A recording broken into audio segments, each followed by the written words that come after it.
எல்லா வானிலை மாற்றங்களுக்கும் பெஸ்டா இருக்கும் இந்த ரூபிலெக்ஸ் பெயிண்ட்ஸ். வர்ணம் பூசுவதற்கு மட்டுமல்ல, உங்கள் வீட்டை பாதுகாக்கவும் ரூபிலெக்ஸ் பெயிண்ட்ஸ். தீபம் விளக்கேற்றும் எண்ணெய், ஒரு தெய்வீக அனுபவம். நீங்க முருகனை கும்பிட்டு திடீர்னு விட்டுட்டு போவாதீங்க. என்ன நடந்தாலும் முருகனை விடமாட்டேன் நீங்க கும்பிட ஆரம்பிக்கும் போது அந்த துன்பம் பனி போல விலகுது. ஸோ முருகனும் ஒரு எனர்ஜியாக இருக்கார்.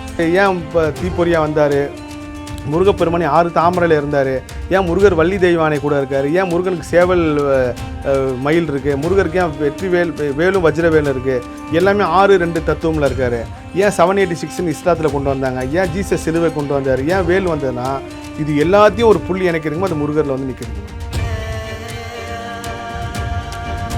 இல்லை, இப்போ பாரதி ராஜா இருந்தாங்கல்ல, அவங்க மறுபிறவி எப்போ எடுக்க வாய்ப்பு இருக்கு? மறுபிறவி ஆல்ரெடி எடுத்திருப்பாங்க அவங்க. நம்ம நினைக்கிறோங்கம்மா அந்த ஆன்மா செத்ததுக்கு அப்புறம் தான் மறுபிறவி கிடையாது.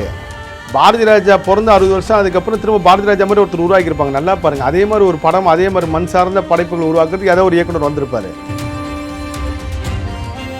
எங்கள் வீட்டில் வந்து எங்கள் அம்மாவுக்கு வந்து ஒரு இன்சிடென்ட் இருக்குமா, ஏதாவது ஒரு கெட்டது நடக்க போகுதுன்னா அது உங்களுக்கு முன்னாடி தெரியும். எங்கள் அப்பா வந்து ஊருக்கு போகிறப்ப நீங்கள் போனேன்றாங்க, அடுத்த நாள் எங்கள் மாமா இறந்துட்டாரு. இந்த டெத்து சம்பவமாக அவங்களுக்கு அந்த இன்டியூஷன் பைப். ஸோ இமயமலை போகிறது வந்து ஒரு தாயோட கர்ப்பத்துக்குள்ளே திரும்ப போயிட்டு வர மாதிரிங்க. Periyar Maniammai Institute of Science and Technology, Tanjavur. Civil engineering with specialization in GIS, remote sensing and more. Behind பக்தி நேயர்களுக்கு வணக்கம்.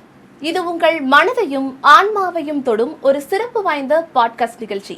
இன்னைக்கு நம்மளுடன் இணைந்திருப்பவர் முருகன் அருட்செல்வர் ஜெயம் எஸ்கே கோபி அவர்கள். வணக்கம் சார். வணக்கம். எப்படி இருக்கீங்க? நல்லா இருக்குங்கம்மா. எல்லா புகழும் முருகனுக்கே.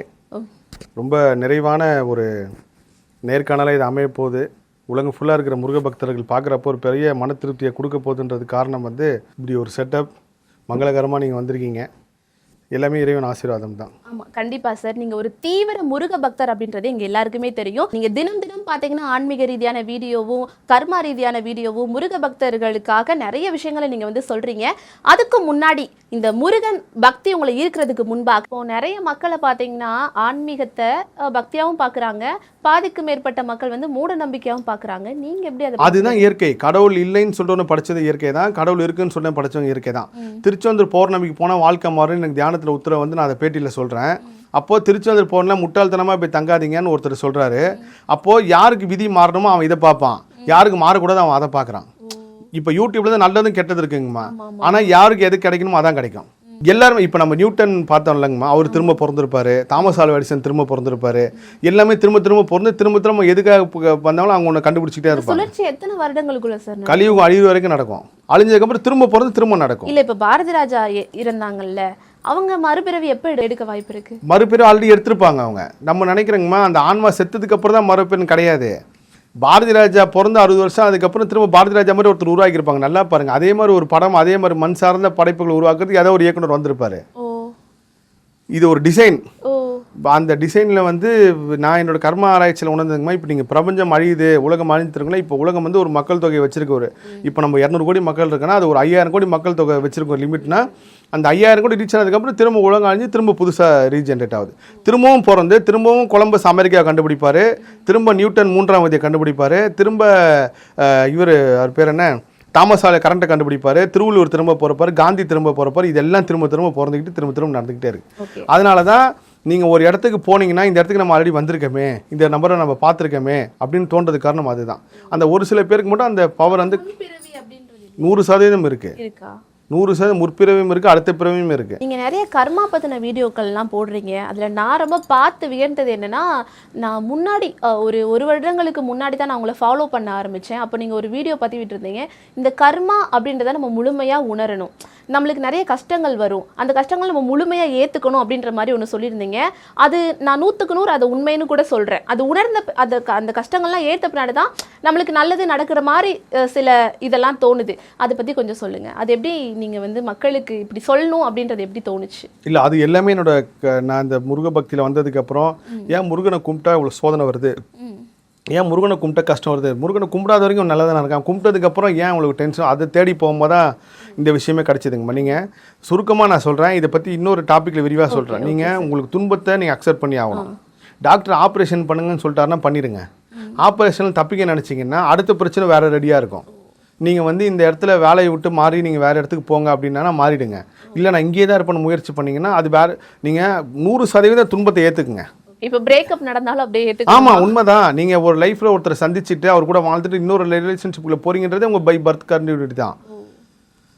அதே மாதிரி நான் பார்த்த ஒரு சில பேர்லாம் வந்து ஒருத்தங்க அவங்களுக்கு வாழ்க்கையில் செட் ஆகாமல் இருக்கும், அவங்க விட்டு போயிடுவாங்க. ஆனால் கடைசி வரைக்கும் இவங்களை நினச்சி எங்கிட்டே இருப்பாங்க. அதுவும் ஒரு கர்மா தான். இவங்க விதி வந்து தனியாக இருக்கணும்னு விதியாக இருக்கும். இவங்க வேற ஒரு வாழ்க்கையை தேடி போகாமல் அந்த நபரையே நினச்சி துன்பப்படுறது எல்லாமே அவங்க பை பர்த்தில் இருக்குங்கம்மா. இது ஒரு பெரிய டாபிக்மா. நான் அந்த யார் இந்த ஜெயமேஸ் கோகுப்பில் அர்த்தமுள்ள இந்து மதம் பார்க்குறேன். அதுலேருந்து ஒரு பெரிய ஞானம் கிடைக்குது. வீடியோ பார்க்குறேன், அவரோட ஸ்பீச்சுக்கு எல்லாம் கேட்டு முடிச்சதுக்கப்புறம் அப்படியே கொஞ்சம் கொஞ்சமாக அரசியலில் நுழையிறேன். அப்போ தான் அரசியல் சார்ந்து என்னோட மைண்டு ஃபுல்லாக எங்கே ராஜ்யசபா எம்பி ஆயிடணும், ஒரு பெரிய நேஷனல் பார்ட்டியில் சேர்ந்து ராஜ்யசபா எம்பி வந்து என்னோட ஆசை. அதுக்கேற்ற மாதிரி நான் வந்து ஒரு பெரிய தனி இயக்கத்துக்கு ஒன்று போய் சேர்றேன். சேர்ந்து அப்படியே வாழ்க்கை போயிட்டு இருக்கும்போது நல்லா கேட்டுங்கம்மா, இது வந்து நான் என்னோடய லைஃப்பில் நடந்து தான் சொல்கிறேன். நான் வந்து திமுக வந்து அவ்வளோ விமர்சிச்சிருக்கேன். ஆனால் எனக்கு நிறைய நல்ல திமுக பண்ணாங்க, அவ்வளோ விமர்சிச்சிருக்கேன். கடைசியில் அவங்ககிட்ட போய் நான் நின்னேன். நீங்கள் யாரை விமர்சிக்கிறோம் அவங்க வந்து இயற்கையை கொண்டு போய் நிப்பாட்டும். நீங்கள் பக்கத்து வீட்டுக்காரன் கேவலமாக நினச்சிங்கன்னா உங்களுக்கு ஹார்ட் அட்டாக் வரப்போ அந்த பக்கத்து வீட்டுக்காரன் ஆட்டோவில் ஏற்றி விடுவாங்க உங்களை. அவனுக்கு நீங்கள் நன்றி சொல்லுவீங்க. அப்போது பயங்கரமாக திமுக விமர்சிக்கிறேன். காலையில் எழுந்திருந்து என்னோடய வேலையை வந்து திமுக விமர்சிக்கிறது, விஜய் விமர்சிக்கிறது, இந்த 2 மட்டும்தான். இப்போ சமீபத்தில் நான் இமயமலை சார்ந்து போயிருக்கும் போது ஒரு ஐஏஎஸ் கேட்டார், என்ன சார் ட்விட்டரில் நீங்கள் அப்போ ரொம்ப ஸ்பீடாக இருந்தீங்களே, இப்போ ஏன் ட்விட்டரில் வரல? நான் எப்போ அரசியல் விட்டு வந்தீங்கன்னா அதோட ட்விட்டர்லேருந்து வந்துட்டாங்க. அந்த பக்கமே போக இப்போது ஒரு மாதம் கழிச்சா நான் திரும்பவும் போனேன். ஏன்னா நான் வந்து அவ்வளோ எதிர்ப்புகளை சம்பாரிச்சிருந்தேன். எந்த அளவுக்கு எதிர்ப்பில் சம்பாதிச்சுன்னா என் ஃபேமிலி ஒய்ஃப் போட்டாலும் போட்டு அப்யூஸ் பண்ணுவாங்க, திட்டுவாங்க. அதுக்கு பதில் நான் திட்டுவேன். தினமும் இப்படியே தான் போயிட்டே இருக்கும்போது ஒரு கட்டத்தில் வந்து பெரிய அளவுக்கு நான் எதிர்ப்புகளை சம்பாரித்து ஜாதி ரீதியாக மத ரீதியாக ரொம்ப மோசமான வகையில் விமர்சிக்க ஆரம்பிச்சிட்டேன். ஆனால் நான் இப்போ சமீபமாக கர்மா ஆராய்ச்சினதுக்கப்புறம் இந்த உலகமே வேறங்கம்மா. இந்த உலகம் நம்ம பார்க்குற உலகம் கிடையாது. முழுக்க அன்பு கருணை மட்டும்தான். நீங்கள் ஜாதி ரீதியாக மத ரீதியாக யாரை அதுக்கு பெரிய உதாரணம் 2 உதாரணம் சொல்கிறேன். ஒருத்தவங்க வந்து கிறிஸ்டினுக்கு வந்து வீடு கொடுக்கவே இதெல்லாம் கர்மா ஆராய்ச்சியில் இப்போ நான் வந்ததுக்கப்புறம் உணர்ந்தது. கிறிஸ்டின் கம்யூனிட்டி வந்து வீடே கொடுக்க மாட்டேன்னு சொல்லி ரொம்ப அவமானப்படுத்தி அனுப்பிச்சிட்டாங்க. அவங்க பையன் வெளிநாட்டில் இருக்கிற ஒரு கிறிஸ்டின் பொண்ணை கல்யாணம் பண்ணி இப்போ அவங்க வீட்டில் கிறிஸ்டின் வழிபாடு செய்கிறாங்க. நீங்கள் ஏதோ கேவலமாக நினச்சோ இயற்கை உணவு நிப்பாட்டிடும். எங்கள் தாத்தா வந்து குடிகாரங்களை ரொம்ப கேவலமாக பேசுகிறாங்க. எங்கள் அம்மா சொன்னாங்க, இப்போ அதெல்லாம் நீ சொன்னதெல்லாம் உண்மைதான்டா, தாத்தா வந்து அப்படி பேசுகிறேன். கடைசியில் வந்து அவங்க பசங்க எல்லாம் அப்படி ஆனது. அதே மாதிரி நான் ஒருத்தரை பார்த்துருக்கேன், ரொம்ப ஒழுக்கமாக இருக்கணும், பையனை ரொம்ப இதாக இருக்கணும்னு சொல்லி இந்த மற்றவங்கள பார்த்தா ரொம்ப விமர்சனம் பண்ணிட்டே இருப்பார். என் புள்ள பற்றி எப்படி இருக்கான், என் புள்ள பார்த்தா எப்படி இருக்கான்னு ரொம்ப இதை பற்றி கடிச்சா அந்த புள்ள வந்து மற்றவன் எவனுக்குமே அதை கெட்ட பழக்கலாம் அவர் கற்றுக்கிட்டார். ஆமாங்கம்மா, இது ராஜேஸ்வர் நிறைய பேட்டில் சொல்லியிருக்காரு. அப்போது ரொம்ப விமர்சித்து அப்படியே காலம் போயிட்டே இருக்கும்போது தான் இமயமலை பயணம் வந்து போகிறாங்கம்மா. அதுக்கு முன்னாடி வந்து நான் வந்து ஒரு விஷயத்தில் வந்து ஒரு சர்ச்சையான ஒரு விஷயத்தில் போனதுக்கப்புறம் என்னை திட்டி நிறைய வீடியோ வருது. யாரெல்லாம் நம்மளை உயர்வாக பேசுவோம் அவன்லாம் திட்டுறான். அப்போ தான் அரசியல் வந்து ஒரு பெரிய மாயா இருந்திருக்கு. எனக்கு மனசில் அந்த ராஜ்யசபா எம்பிலாம் வேணாம், இது எல்லாமே மொத்தமே இங்கே பொறாமை கொண்ட குணம் தான் இருக்குது, இங்கே துரோகம் தான் நிறையா இருக்குது, இங்கே உண்மைத்தன்மை ரொம்ப கம்மின்னு சொன்னதுக்கப்புறம் அப்படியே வாழ்க்கை போயிட்டே இருக்கும்போது அரசியல் பேட்டி கொடுக்கறதுக்கு போகிறேன். அரசியல் பேட்டி கொடுத்துட்டு வெளியே வரப்போ தமிழ்ன்ற ஒரு பொண்ணு வந்து அங்கே இருக்காங்க, இப்பயும் இருக்காங்க. சார் நம்ம ஆன்மீகத்துக்கு எதனா ஸ்பிரிச்சுவல் பற்றி பேசுங்க சார்ன்றாங்க. நான் அப்போ தான் வந்து அந்த பெரிய சர்ச்சையில் வந்து ரொம்ப சிக்கிட்டு வச்சு மனசு ஃபுல்லாகவே இந்த ஏன் இப்படி அரசியலில் நம்ம வந்து யாரெல்லாம் நம்பணுமோ அவங்களாம் நம்மளை ஏமாற்றிட்டாங்களே இப்படியெல்லாம் இருந்திருக்கான்றப்போ அர்த்தமுள்ள இந்த மதத்தோட கனெக்ட் பண்ணி வாழ்க்கை போயிட்டே இருக்கும்போது இந்த ஒரு சாதாரணமாக ஒரு முருகர் பேட்டி இதே மாதிரி முருகர் என் வாழ்க்கையில் என்ன பண்ணாருங்க. நான் ஃபஸ்ட்டு பேச மாட்டேன், எனக்கு என்னங்க பேச தெரியும், அது எல்லாமே இறைவன் திருவிளையாடல் தாங்கம்மா. இது எங்கே வரைக்கும் போகுது அப்படின்னா இறைவன் வந்து எனக்கு முன்கூட்டியே நிறைய காட்டியிருக்காருங்கம்மா. என்னோடய ஹெட்மாஸ்டர்லேருந்து என் வாழ்க்கையில் வந்து எல்லார் மூலமாக காட்டுங்க. ஆனால் நான் உணரலை. அப்போ ஏன் உணரல, அந்த விதி அந்த கிரகம் நேரம் உங்களுக்கு வரப்போ தான் நீங்கள் உணர்வீங்க.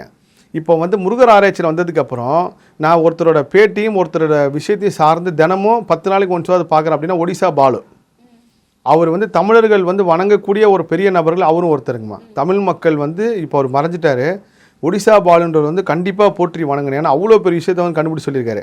இந்த ஒடிசா பாலு இப்போ உயிரிழந்தாருன்னா நான் டெய்லியும் அவர் கூட போய் பார்த்து நிறைய விஷயங்களுக்கு பார்த்துருப்பேன். ஆனால் இந்த ஒடிசா பாலு என் வாழ்க்கையில் எங்கே வர்றாருன்னா பாண்டிச்சேரியில் ஒரு நிகழ்ச்சிக்கு நான் கலந்துக்க போகிறேன். அப்போது ரெஃப்ரெஷ்மெண்ட் ஆகிறதுக்கு எனக்கு ரூம் கொடுக்குறாங்க. அப்போது அந்த நிகழ்ச்சி ஏற்பாட்டாளர்கள் சொல்கிறாங்க, சார் இது நடந்து ஒரு 10-11 வருஷம் இருக்குங்கம்மா. அப்போ தான் அந்த அரசியலில் இருந்த சமயம். அப்போ அந்த நிகழ்ச்சி ஏற்பாடு கேட்குறாங்க, சார் உங்கள் கூட வந்து ரூம் ஒருத்தர் ஷேர் பண்ணியிருப்பாரு, ரெஃப்ரெஷ் ஆகிடுவாருங்க சார், கொஞ்சம் அட்ஜஸ்ட் பண்ணிடலாம். ஐயோ எனக்கு தனி ரூம் கொடுங்க அப்படின்றேன். இல்லை சார் வர்றது கொஞ்சம் முக்கியமான ஆள் சார், அவர் பேர் வந்து பாலு சார் அப்படின்றாங்க. அப்போ கூட எனக்கு தெரியல. இவர் வராரு, வந்ததுக்கப்புறம் குள்ளமாக வழுக்க தலையாக இருக்கார். வணக்கம் சார், நான் இந்த மாதிரி JSK Gopi film producer sir இப்படிலாம் பேசுகிற போது உங்கள் பேர் என்ன சார், ஒடிசா பாலுன்னார். அவர் அந்த பெட்டில் படுத்துக்கிட்டு இருக்கார், நான் சோஃபாவில் உட்காந்துட்டு இருக்கேன். எனக்கு தெரியாது அப்பயே ஒடிசா பால் வந்து இறைவன் வந்து என் முன்னாடி காட்டியிருக்கார். இந்த அளவுக்கு ஞானமும் அந்த அளவுக்கு அந்த விழிப்புணர்வு இல்லாதனால நான் விட்டுட்டேன். இப்போ உயிரிழந்து தானே அது போய் சொல்லியிருப்பேன். ஒரு 2 மணி நேரம் அவர் கூட அவர் சொல்ல, நான் கடல் சார்னு ஆராய்ச்சி பண்ணுறேன் சார்னார். ஓ அப்படியா சார், ஓகே சார்ன்ட்டு. அதுக்கப்புறம் தான் இப்போ ரீல்ஸு இன்ஸ்டாகிராமில் வளர்ந்த சமயத்தில் அடடா இவர் கூட நம்ம அது தங்கியிருந்துருக்கோமே, அப்போ தெரியாமல் விட்டோமேன்னு சொல்லி நான் வந்து முருகர் பற்றி பேசுகிறதுக்கப்புறம் சம்மந்தமே இல்லாமல் அந்த பேட்டி வந்து பெருசாக போகுது. எல்லாருமே வந்து அவங்களோட மனசோட கனெக்ட் பண்ணிக்கிட்டாங்க, இதயத்தோட கனெக்ட் பண்ணி சொல்கிறாங்க. அப்போ தமிழ் சொல்கிறாங்க, சார் என்ன சார் நீங்கள் பேச மாட்டேன்னு சொன்னீங்களாங்க சார்னு. அப்போ தான் என்னோட நண்பர் சினிமா தயாரிப்பாளர் வந்து அருணாச்சலம் வைத்தியநாதன் சொல்லி அவர் வந்து ஒரு படம் எடுத்திருக்கார். படம் எடுத்திருக்கும் போது இதுக்கு முன்னாடி இந்த எஸ்கே கோபி ஜேஎஸ்கே கோபியா மாறினார்ன்றதையும் சொல்லிடுறாங்கம்மா. அது முக்கியமாக பதிவு செய்தானுங்கம்மா. நான் வந்து ஒரு படம் பெரிய லாஸ் ஆகிடுச்சு. என்னோடய வாழ்க்கையில் வந்து எப்போல்லாம் மழை பெய்யுதோ அப்போல்லாம் ஒரு வாழ்க்கையில் ஒரு பெரிய ஏற்றம் இருக்குங்கம்மா. ஒரு படம் பெரிய லாஸ் ஆகி ரொம்ப விரக்தியில் வந்து சரியான மழை, என் ஃப்ரெண்டை வந்து பல்லாவரத்தில் ட்ராப் பண்ணுறதுக்கு போகிறேன். ஃபுல் மழையில் போகிறேன், வேறு மாதிரி போகிறேன். வேறு மாதிரினா நீங்கள் சினிமாக்காரங்க தோல்வியான என்ன மனநிலை இருப்பாங்கள்ல, அந்த மாதிரி ரொம்ப அப்படியே போகிறேன். போயிட்டு மழையில் வந்து அவர் நின்று பேசிகிட்டு இருக்கும்போது ஒரு வயசானவர் வந்து பக்கத்தில் ரொம்ப நேரம் நிற்கிறாரு. நின்றுட்டு இருக்கும்போது அவர்கிட்ட என்ன வேணுங்கன்னு கேட்குறேன். இது எப்படி இந்த குணம் வந்துச்சுன்னா பாட்டி மூலியமாக வந்துச்சு. பாட்டி பேர் வந்து குப்பம்மாள். அவங்க சொல்லுவாங்க, வயசானவங்களை பார்த்தா சாப்பாடு வாங்கி கொடுப்பா, சோறு வாங்கி கொடுப்பா, வயசானவங்க கேட்டால் இல்லைன்னு சொல்லாமல் செஞ்சு கொடுப்பான்னு சொல்லுவாங்க. அந்த எண்ணம் வந்து என் மைண்டில் இருந்தனால எப்பயுமே சரி, நம்ம கையில் காசு இருக்கோ இல்லையோ, வயசானவங்க யாருன்னா கேட்டாங்கன்னா அவங்களுக்கு வந்து அந்த விஷயத்தை செஞ்சு தான் அந்த இடத்த விட்டே போவேன். அப்போ இவர் வந்து பசிக்குது பரோட்டா வாங்கி கொடுங்கன்றாரு. அப்போ என் கூட இந்த தம்பிக்கிட்ட வந்து இவருக்கு பரோட்டா எத்தனை பரோட்டாக்காரன் வாங்கி கொடுங்கன்றேன். அவர் போய் பரோட்டா வாங்கினவரை இங்கே பக்கத்தில் நிற்கிறேன். நான் விட்டு சொல்லி புலம்பிட்டு இருக்கேன், என்னங்க இப்படி எதிர்பார்த்த படம் இப்படி போலி அப்படின்னு சொல்லி அழுகுறேன் அவர்கிட்ட. நான் அழுததை பார்த்தனால அவர் கேட்டாரா என்னன்னு தெரில. அவர் வந்து என்னங்க பிரச்சனைனார். ஐயா ஒன்றும் இல்லைங்க அப்படின்றேன். இல்லை ஏதோ ரொம்ப சோர்வாக இருக்கீங்களே, என்னாச்சு யாரா தவறிட்டாங்களான்றார். அதெல்லாம் ஒன்றும் இல்லைங்க, நான் சினிமா டிஸ்ட்ரிபியூட்டர், நான் சினிமா நஷ்டமாயிடுச்சு, காலைல இருந்தோ இவ்வளோ பிரச்சனை இருக்குது, என்ன பண்ண போகிறேன், உங்கள் பேர் என்னங்க, நிறைய எஸ்கே கோபின்னேன். முன்னாடி ஜே சேர்த்துங்க, ஜேன்னு வருவீங்கன்றாரு. அப்படி தான் சொல்கிறார், முன்னாடி ஜே சேர்த்துங்க ஜேன்னு வருவீங்கன்றாரு. என்னங்க இது, முன்னாடி ஜே சேர்த்திங்க ஜே வருவீங்கன்னா.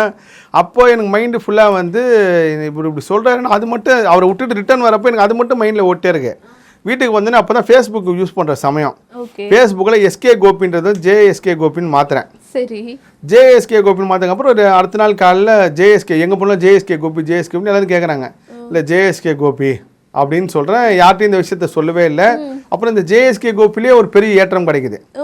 பெரிய ஏற்றம் கிடைக்கப்புறம் ஆல்ரெடி சினிமாவில் ஜே சதீஷ்குமார் ஒருத்தருக்கார், ஜேஎஸ்கே ஃபிலிம் கார்பரேஷன் சொல்லிட்டு. நான் எங்கேயாவது போய் அரசியல் ரீதியாக சண்டை போட்டு வந்துடுவேன். அப்போ இந்த ஜேஎஸ்கே ஃபோன் பண்ணி உங்கள் தம்பியா சொல்லுவீங்க, அவரை தூக்கிடுவோம் அப்படின்லாம் அவரை ஃபோன் பண்ணிக்கணும். அவரு எனக்கு ஃபோன் பண்ணி கத்துவார், டே என்னடா இது நீ எப்போ பார்த்தா இந்த மாதிரி பண்ணுறியா, ஒன்று நீ பேரை மாற்று, இல்லை நான் உனக்கு எனக்கு சம்மந்தம் இல்லைன்னு சொல்லி நான் அறிவிக்கிறேன்றார். என்னன்னா இது ஒரு பிரச்சனையாக இருக்குன்னு சொல்லி இப்போ கலைப்புலி தானான்னு இருக்கார். தானே என்ற சொல்ல, ஆனால் இந்த மாதிரி இந்த பேர் பிரச்சனை பெரிய பிரச்சனையாக இருக்குண்ணே, இது என்ன பண்ணுது. அப்போ ஜேஎஸ்கே கோபி ரிஜிஸ்டர் ஆகிடுச்சு. அப்போ எல்லா யூடியூப்லையும் நான் ரஜினி சாருக்கு அரசியல் சார்ந்து பேசுகிறப்போ, திமுக எதிர்த்து பேசுகிறப்போ எல்லாத்துக்கும் ஜேஎஸ்கே கோபி ரிஜிஸ்டர் ஆகிடுச்சு. இந்த பேர் எல்லாரும் மைண்டில் ரிஜிஸ்டர் ஆகிடுச்சு. அப்போது இப்படியே போயிட்டே இருக்கும்போது இந்த ஜேஎஸ்கேன்னு பெரிய பிரச்சனை வருது. நான் எங்கேயாவது ஒரு கட்சி சார்ந்த ஒரு இதில் பேசிட்டேன்னா அந்த கட்சிக்காரெல்லாம் அவருக்கு ஃபோன் பண்ணி திட்டுவாங்க, உங்கள் தம்பிகிட்ட சொல்லி வைங்க அவ்வளோதான் அப்படின்ட்டான். இப்படியே போயிட்டே இருக்கும்போது தான் வெங்கட் சுபான்னு ஒருத்தர், அவர் இப்போ மறைஞ்சிட்டார். அந்த வெங்கட் சுபா வந்து அவர் ரொம்ப ஸ்பிரிச்சுவல் பற்றி பேசினார். முதல்ல அவர் நீங்கள் பார்த்துருப்பீங்க, சித்ரா லக்ஷ்மணனோட எல்லா பேட்டிலையும் இருப்பார். டூரிங் டாக்கீஸ் அவர் எல்லாம் முதல்ல அவங்க 2 பேரும் தான் பேசுவாங்க. அவர் மயிலாப்பூர் கிளப்புக்கு வந்து என்னை கூப்பிட்டு போகிறாங்க. எல்லாம் நான் எப்போயுமே வந்துங்கம்மா இந்த வெஜிடேரியன் சாப்பாடு ரொம்ப தேடி சாப்பிடுவேன். ஏன்னா நீங்கள் அசைவத்தை விட்டுட்டு முருக பக்தியில் இந்த விரதம் ஆரம்பித்ததுக்கப்புறம் எங்கே வெஜ்ஜி சாப்பாடு நல்லாயிருக்கும்னு தேடி சொன்னால் மயிலாப்பூர் கிளப்பில் போய் அவர் கூட டெய்லமும் சாப்பிட போவேன். அப்போ சண்டே போகிறப்போ ஜெயம்னு மாற்றிங்க கோபின்றார். அந்த வெங்கட் சுபா சொல்கிறாரு, ஜேஎஸ்கே கோபியை ஜெயம் எஸ்கே கோபின்னு மாற்றுங்களேன். சொன்னேன், அவரை தான் பஞ்சாயத்து பண்ணுறதுக்கு சொல்கிறேன். அண்ணா இந்த மாதிரி அவர் ஜேஎஸ்கே திட்டுறாரு, நீங்கள் வந்து அவர்கிட்ட சொல்லுங்கள், நான் இப்போ கலைப்புலி தானும் கலைப்புலி சேகர் இருக்காங்களேண்ணா, இதில் எதனா பிரச்சனை வந்துச்சா தீர்வு காணும், நீங்கள் சாப்பிடுங்கன்றாரு. சாப்பிட்டு முடிக்கிறதுக்குள்ளே அப்போ சரத்குமார் வராரு. அவரும் அந்த கிளப்பில் மெம்பரு. அப்போ சாப்பிட வரப்போ எல்லாம் முடிச்சுட்டு ஜெயம் எஸ்கே கோபின்னு வைங்கன்றார். எனக்கே ஆச்சரியமாக இருக்கு, ஆனால் ஜெயம் நல்லா இருக்கு. ஆமாண்ணே. அப்போ தான் திரும்ப ஃபேஸ்புக்கில் போயிட்டு ஜேஎஸ்கே கோபியை ஜெயம் எஸ்கே கோபின்னு மாத்திரம். அப்புறம் எல்லா இடத்தையும் ஜெயம் எஸ்கே கோபின்னு சொல்ல ஆரம்பித்தேன். அதுதான் இப்போ வரைக்கும் வருதுங்கம்மா. ஸோ என் பின்னாடி இருக்கிற அந்த ஜேஎஸ்கே கோபி ஜெயம் எஸ்கே கோபிக்கு உண்டான விளக்கம் காரணம் இதுதான். வாழ்க்கையில வந்து நல்லது பண்ணிருக்காங்க. உண்மைங்கம்மா. Okay sir. அதே நேரத்துல நீங்க அரசியல் இருந்திருக்கீங்க, சினிமால இருந்திருக்கீங்க, இப்போ ஆன்மீக ரீதியா நிறைய விஷயங்கள் பண்றீங்க. உங்க வாழ்க்கையில நிறைய வெற்றி தோல்விகள் எல்லாம் பார்த்திருப்பீங்க. நீங்க தோல்வியில துவண்டு போன தோல்விதான் அதிகமா பார்த்திருக்கேன், வெற்றி கம்மியா தான் பார்த்திருக்கேன். சரி, நீங்க தோல்வியில துவண்டு போன சமயத்துல உங்களுக்கு ஆறுதலாவும் உங்களை ஊக்கப்படுத்துறது மாதிரியும் இருந்த நபர்கள் பத்தி கொஞ்சம் சொல்லுங்க. முக்கியமா ஜெயக்குமார் அண்ணங்க, அவர் தான் வந்து கைட் பண்றாரு. அவர் கூட நிறைய டிராவல் பண்ணதுக்கு அப்புறம் திருச்சி போறப்போ வந்து அவர்கிட்ட நான் சொல்றேன், அண்ணா இந்த மாதிரி ஒரு மனிதனுக்கு இந்த நாள் ஃபேவரட்டாக இருக்கும்ல, இந்த நட்சத்திரம் ஃபேவரட், அந்த மாதிரி எனக்கு என்ன நாள் ஃபேவரட்டாக இருக்குது அப்படின்னோடனே அவர் ஒரு பெரிய விஷயத்தை பார்த்து இப்போ வரைக்கும் அதை நான் வச்சுருக்கேன். இப்போ வரைக்கும் வாழ்க்கையில் எதனா ஒரு முக்கியமான விஷயம் செய்யணும், அவர் எழுதி கொடுத்த நட்சத்திரம் இருக்குது, இந்த நாளில் இதை செய்யணும் அப்படின்னு சொல்லி நான் ஜோதிடர் முழுசாக நம்பியும் போலங்கம்மா. ஆனால் நேரம் கிரகம் எல்லாமே இருக்குது, உண்மைதான், திதி கரணம் எல்லாமே இருக்குது. அதில் அவர் சொல்கிற மாதிரி செய்வேன். இப்படி போயிட்டே இருக்கும்போது தான் ஜெயக்குமார்னதுக்கப்புறம் இன்னொருத்தர் என் வாழ்க்கையில் வரார். நீங்கள் ஒரு மனிதனுக்கு வந்து ஒரு குருநாதர் தான் இருக்கணும் அவசியம் இல்லைங்கம்மா, 100 குருநாதர் இருக்கலாம், 1000 குருநாதர் கூட இருக்கலாம், 1,00,000 குருநாதர் கூட இருக்கலாம். நீங்கள் வாழ்க்கையில் சந்திக்கிற எல்லாமே குருநாதர் தான். இன்றைக்கி காலையில் ஒரு சங்கர் வந்து எனக்கு ஒரு விஷயத்தை கற்றுக் கொடுக்குறாரு, அவரும் எனக்கு ஒரு குருநாதர் தான். இது வரைக்கும் ஏஐயில் எனக்கு தெரியாத விஷயத்த நான் தினமும் இதுக்காக வந்து ரொம்ப கஷ்டப்பட்டு இதை செய்யணும்னு நினச்ச விஷயத்த ஒரு 5 நிமிஷத்தில் எனக்கு புரிய வச்சிட்டார். இவ்வளோ தான் சார் அப்படின்னு சொல்லிட்டு. அதே மாதிரி இப்போ முன்னால் மாயைன்னு ஒன்று இருந்துச்சு இல்லைங்கம்மா, இந்த உலகத்தில் அழிக்க முடியாது எதுங்கம்மா, மாயை வந்து உங்களால் அழிக்கவே முடியாது, உருமாறி வந்திருக்கு. அப்போ இந்த மாயை தான் இப்போ ஏஏ வந்திருக்கு. மாயையோட நவீன தோட்டம் தான் ஏஏ. நீங்கள் வந்து எப்படி இல்லாத விஷயத்த ஏஐ காட்டுதா, நம்ம பார்க்காத விஷயத்தை காட்டுதா, ஏஐக்கு அப்புறம் திரும்ப மாயை வேறு உருவத்தில் வரும். இப்படி மாறி வந்துக்கிட்டே இருக்கும். இந்த மாயை நம்ம எல்லார் வாழ்க்கையிலும் ஏதோ ஒரு வகையில் தொன்று தொட்டே இருக்கும். இப்போ என்னோட குருநாதர் வந்து யார் கையிலும் சாப்பிடவே மாட்டார். இந்த அன்னதான கான்செப்ட் என்னென்னா, நீங்கள் கல்யாணத்தில் சாப்பாடு போகிற கான்செப்ட் ஏன் வச்சு தராங்களா, நான் நிறைய டாபிக் அப்படியே போகிறேன், நீங்கள் சேர்த்துங்க, மக்களும் புரிஞ்சுப்பாங்கன்னு நினைக்கிறேன். இந்த அன்னதான கான்செப்ட், கல்யாணத்தில் சாப்பாடு போகிற கான்செப்ட் ஏன் வந்துச்சுன்னா, கல்யாணத்தில் 1000 பேர் சாப்பிட்றாங்க அப்படின்னா அதில் ஒரு ஆத்மா வந்து யோகி ஆத்மாவாக இருக்கும், ஒரு ஆத்மா வந்து சித்தர் ஆத்மா, ஒரு ஆத்மா ரொம்ப ரிஷி ஆத்மாவாக இருக்கும். அவங்களுக்கே தெரியாது. அந்த ஆத்மா வயிறார சாப்பிட்றப்போ அந்த பொண்ணு மாப்பிள்ள அந்த குடும்பமே நல்லாயிருக்கும். அதனால தான் நீங்கள் இந்த கல்யாணத்தில் சாப்பாடு போகிற கான்செப்ட் வந்து அன்னதானம் கொடுக்குறது எல்லாமே. அப்போ என் குருநாதர் வந்து சாப்பிடவே மாட்டார், யார் கையிலும் சாப்பிடவே மாட்டார். நான் 2 வருஷமாக போராடி வற்புறுத்தி அவர்கிட்ட ஒரு விஷயத்துக்காக கூப்பிட்டு போகிறேன். அவர் சொன்ன வார்த்தை, பாத்தியா கோபி, இவ்வளோ கான்சியஸ் நானே மாயையில் நீ கூப்பிட்டோன்னே வந்துட்டேன் பாரு அப்படின்னு சொல்லி சொன்னார். வந்து அதுக்கப்புறம் சாப்பிட்டு போனோம். அப்போ தான் ஒரு பெரிய சுப்ரீம் பவரில் ஒரு விஷயத்தை வந்து சொல்லிட்டு போனார். அப்படியே போயிட்டே இருக்கவங்கம்மா, நீ ஜெயக்குமாரனுக்கு அதுக்கப்புறம் எனக்கு ஒரு பெரிய குருநாதர் கிடைக்கிறாரு, சுந்தரானந்த சுவாமிகள். ஜெயக்குமார் இருந்தால் இந்த முருகர் மட்டும் தான் கும்பிட்டுன்னு சொன்னேன் தவிர மது அசைவம்லாம் சாப்பிட வேணாம், நீ எதுவுமே பண்ண வேணாம் சொல்லவே இல்லை. முருகனை பிடிச்சிக்கோ, இன்னானாலும் செவ்வாய்க்கிழமை நான்வெஜ் சாப்பிட மாட்டேன், எங்கள் வீட்டில் வந்து சனிக்கிழமை தவிர மற்ற எல்லா நாளும் முட்டை இருக்கும், எல்லா நாளுமே கருவாடு, மீன் குழம்பு, கறி குழம்பு செஞ்சுட்டே இருப்பாங்க எங்கள் அம்மா. அப்படி தான் என் வாழ்க்கையே, நான்வெஜ் சாப்பிட்டே தான் வளர்ந்தோம். நான்வெஜ் இல்லாத நாளே இருக்காது. சும்மா சாம்பார் வச்சா கூட முட்டை இல்லையான்னு சொல்லி சண்டை போடுவேன் நான். இன்றைக்கி ஏமா செய்யலாம், அப்படிப்பட்ட ஆள் தான் இன்றைக்கி வந்து எல்லாத்தையும் விட்டு பட்டு. ஆமாம், அப்போ நான் வெஜிடேரியன் சாப்பிடுங்கன்னு யாரும் கம்பல்லாம் பண்ணலாங்க, என்ன வேணாலும் சாப்பிடுங்க. இப்போ எனக்கே சாப்பிட்ணும் நினச்சா நான் சாப்பிட்றேன். எங்கே உங்களுக்கு கர்மா வேலை செய்யுதுன்னா, எப்போ நீங்கள் ஒரு விஷயத்துக்கு ஏக்கமாக வருங்கன்னா அப்பயும் உங்கள் கர்மா வேலை செய்ய ஆரம்பிச்சிடும். நீங்கள் அனுபவிச்சு கடந்து போயிடுங்க. நீ தண்ணி அடிக்கணும்னு நினைக்கிறியா, சாப்பிட்டியா, அதோடு விட்டு போயிடுது, அடிக்ட் ஆகிடாது. அளவுக்கு பிஞ்சினா அமிர்தமும் நெஞ்சு. நான்வெஜ் பிரியாணி சாப்பிட்ணுன்னு நினைக்கிறியா, சாப்பிட்றியா, அதுக்கப்புறம் போயிடு. நீ வந்து எதுவுமே பண்ணாமல் இருந்து நீ சப்போஸ் உனக்கு கிடைக்கல, மொத்தக்கும் இறைவன் மேலே போவோம். பார்த்தியா, நான் உனக்காக இவ்வளோ இருந்தேனே, இவ்வளோ நடக்கலையே அப்படின்னு சொல்லி. அப்போது ஜெயக்குமாரனுக்கப்புறம் கொஞ்சம் அப்போ தான் இந்த முருகர் கோயிலுக்கு போவேன். யார் ஃபோன் பண்ணாலும் முருகர் கோயில் இருக்கேன்னு சொல்லிட்டு இருக்கும்போது தமிழ்நாடு பத்திரிகை சங்க தலைவர் டிஎஸ்ஆர் சுபாஷ் அவர்கள் அப்போ எனக்கு நண்பர் ஆகிறாரு. அவர் நட்பில் எல்லா நிகழ்ச்சிக்கும் வருவோம். அவர் தான் அந்த பாண்டிச்சேரி நிகழ்ச்சிக்கு நான் அனுப்பிச்சு வச்சார். அப்போ அவருக்கு வந்து யாரோ ஒருத்தவங்க சொல்லியிருக்காங்க, மகாவதார் பாபாஜியோட சீடர் வந்து சென்னைக்கு வரானா சார், 2 பேருக்கு வந்து அனுமதி கொடுத்துருக்காங்க, இல்லை நீங்கள் போங்க அப்படின்னு அவருக்கு யாரோ சொல்லியிருக்காங்க. அப்போ அவர்கிட்ட வந்து நான் எப்போ பேசுனாலும் பக்தி சார்ந்து கோயில் இருக்குன்னு சொல்லிட்டே இருப்பேன்ல. அப்போ ஆல்ரெடி நான் ரஜினி சார்ட்ட வேலை செஞ்ச சாருக்கு தெரியும். அப்போது சார் மகாவதார் பாபாஜியோட சீடரா, அவர் இங்கே சென்னை வந்திருக்காரு, நான் போய் என்ன பண்ண போகிறேன், நீங்கள் தான் சாமியெல்லாம் பேசுகிறீங்களே, நீங்கள் போய் ஆசீர்வாதம் பெற்றுங்கன்றார். 2 பேருக்கு சார், 2 பேருக்கு காலைல 4 மணிக்கு போகணும் சார், சூரியன் உதிச்சதுன்னா பார்க்க மாட்டாங்க, அதுக்கு முன்னாடி தான் போகணும்லாம் சொல்லியிருக்காங்கன்னா. அப்போ தான் சம மழை சென்னையில். அப்போ தானே புயல ஏதோ ஒரு புயல், சரி மழை வந்து முதல் மழை வரப்போ என் பேர் மாறுதுங்கம்மா, 2வது மழை வரப்போ இவர் இப்படி சொல்கிறாரு. அப்போ சரியான புயல் 2 பேரும் அப்படின்னா. அப்போ தான் எனக்கு நிக்கில் முருகன் பிஆர் இருக்கார்ல, நான் இப்போது 2 மாதம் நிக்கில் முருகன் சொன்னீங்க பாட்காஸ்ட் பண்ணிங்கன்னா எனக்கு கூப்பிடுங்க, இந்த விஷயத்த சொன்னீங்க, எனக்கு ஞானம் பக்தி கிடச்சது உங்கள் மூலியமாக தான். அவர் பேர் முருகன், அவர் பெரிய முருக பக்தர், சிவன் பக்தர், ஒரு பெரிய விஐபி. இங்கே உங்களை பார்க்க காத்துக்கிட்டு இருக்காங்க, ஆனால் நீங்கள் பூஜை பண்ணாமல் சீக்கிரம் வரணுன்னா அவர் எந்த விஐபி இருந்தாலும் பரவாயில்ல, நான் முருகரை பார்க்காம பூஜை பண்ணாமல் சிவனை பார்க்க வரமாட்டேன்னு. அப்பேற்பட்ட ஒரு அவர் பெற்ற ஒரு பக்தி அடியார். அதுதான் உண்மையான பக்தி. நீங்கள் அப்படி நீங்கள் இறைவன் உங்களை சோதிப்பாருங்கம்மா, பல வகையில் சோதிப்பார். நீ கோயிலுக்கு போகாத இங்கே வந்துட்டு ஒரு விஷயத்துக்கு போகலாம், இங்கே போனால் ஒரு 5 லட்ச ரூபா கிடைக்கும் அப்படின்னா நான் கண்டிப்பாக அது கிடைக்கணும் கூட பரவாயில்ல, முருகனை பார்த்துட்டு வரேன்னு முருகர் அதுக்கேற்ற மாதிரி எனக்கு ஒரு வருஷம் தள்ளி வச்சிருப்பார். இதுதான் இந்த இறைவன் உங்களை சோதிக்கிறது. முருகரே வந்து சொல்லுவார், உங்களை பார்த்தா முருகர் மாதிரி இருக்குன்னு அந்த ஒரு மாயை ஊட்டிகிட்டே இருப்பார் அவர். நம்ம எல்லாமே முருகர் தான், நம்ம மாயை, மனிதர்கள் எல்லாருமே மாயை, முருகர் தான் ராஜா. இந்த கான்சியஸ் இருந்தாலே உங்களுக்கு கிடச்சிரும். அப்போ நிக்கில் முருகன்ட்ட அப்போ பக்தி சார்ந்து நிறைய பேசுகிறப்போ இந்த விஷயம் சொன்னால் என்னை யாரை கூப்பிட்டு போனால் இவர் தான் வராரு. அப்போ எனக்கு தியானம்னா என்னன்னு தெரியாதுங்கம்மா, யோகா பண்ணது கிடையாது, மெடிடேஷன்லாம் எதுவுமே தெரியாது. முருகனை கும்பிடுவேன், இவர் இப்படி சொல்லிட்டாரு. அப்போ டெய்லி நான்வெஜ் சாப்பிடும், அப்படியே ஒரு வாழ்க்கை தான். நிக்கில் முருகன் ஃபோன் பண்ண, அண்ணா இந்த மாதிரி மகாவதார பாபாஜியோட சீடர் வந்து சென்னை வராராம், டிஎஸ்ஆர் சுபாஷ் வந்து என்ன சொன்னார் 2 பேர் போகலான்னு சொன்ன, நீங்களும் கூட வாங்கினா அவர் வரங்கண்ணான்ட்டார். கரெக்டாக திங்கக்கிழமை காலையில் இந்த நிகழ்ச்சி எங்களுக்கு கொடுத்துருக்காங்க. ஞாயிற்றுக்கிழமை வந்து நான் ஒரு ஃபங்க்ஷனுக்கு போகிறோம், பர்த்டே பார்ட்டி விஜய் பார்க்கில் நடக்குது. பர்த்டே பார்ட்டினா உங்களுக்கு தெரியல, செம ஜாலியாக இருக்கும். நான் அப்போயும் ஈவினிங் ஃபோன் பண்ணி நிக்கில் முருகன் கிட்ட, அண்ணன் காலையில் மகாதார் பாபாஜி சீடர் வந்து பார்க்க போகிறோம் இல்லைங்க, ஆமாம் கண்டிப்பாக வரேன்ட்டார். 4 மணிக்கு அங்கே இருக்க சொல்லியிருக்காங்க, நீங்கள் 3:30 மணிக்கு எங்கள் வீட்டை நான் வந்துருங்கன்னா நம்ம போயிடலாம் அப்படின்றேன். இவரும் ஓகே அப்படின்னு சொல்லிட்டாரு. கரெக்டாக நான் அந்த நிகழ்ச்சியெல்லாம் முடிச்சுட்டு அப்படியே ஒரு பாதி தூக்கத்திலே வீட்டுக்கு வரும்போது 2 மணி. தூங்கினா லேட் ஆகிடுன்னு சொல்லிட்டு அப்படியே முழிச்சிக்கிட்டு காலையில் எழுந்து போனோம். பாபாஜி என் மனசில் நான் சொல்ல கண்டிப்பாக இங்கே போயிடணும், ஏதோ ஒரு விஷயம் கிடைக்கும் அப்படின்னு சொல்லிட்டு. இவரும் கரெக்டாக நிக்கில் முருகன் அவரை நான் சரியான மழை கொடை பிடிச்சிட்டு அவர் கரெக்டாக ஒரு வண்டி எக்கோஸ் போட்டு வச்சுருக்காரு, ஆரஞ்சு கலர்.